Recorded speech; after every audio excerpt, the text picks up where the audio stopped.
So if you're looking to change the brakes on an Audi or a Volkswagen, a lot of the rear brakes, a lot of these have electromechanical parking brakes. In order to retract this cylinder, this motor has to be moved backwards so you can compress the cylinder. The easiest way to retract this cylinder is to use software. In this video, we're going to go through a process on how to retract a cylinder without this software.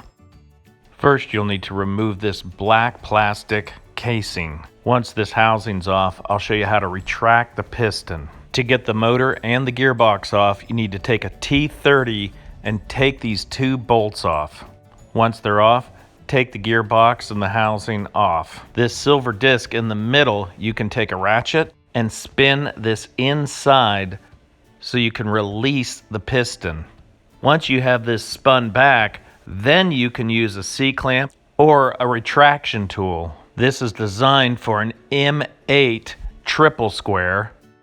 There's not a lot of pressure, so you could use other tools, but this is the right one. Once you've spun back this internal shaft, then you can compress the cylinder just like a normal car. You can use this retraction tool like I'm doing here, or you could use a C-clamp. But this cylinder will not go back until you retract that internal shaft. And this means you have to take off the motor assembly or get the software to retract it back. Once you have the cylinder retracted back, it's just like any other brake job. You'll need to clean off all the rust, clean up and grease all the guides. Then you'll need to place in the lower and the upper guides. At this point, you can slide in your brake pads. Just make sure that the brake pads slide right into place so they glide back and forth.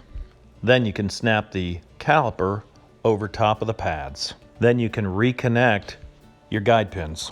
I like to use anti-seize to make sure that these are nice and free and clean. Then with 2 wrenches, go ahead and tighten it up. So that's how you retract these electromechanical pistons without VAGCOM or any other software. Now, if you've got the software, it would be easier. But if you don't have the software, it makes it possible. Well, I appreciate your time and thanks for watching.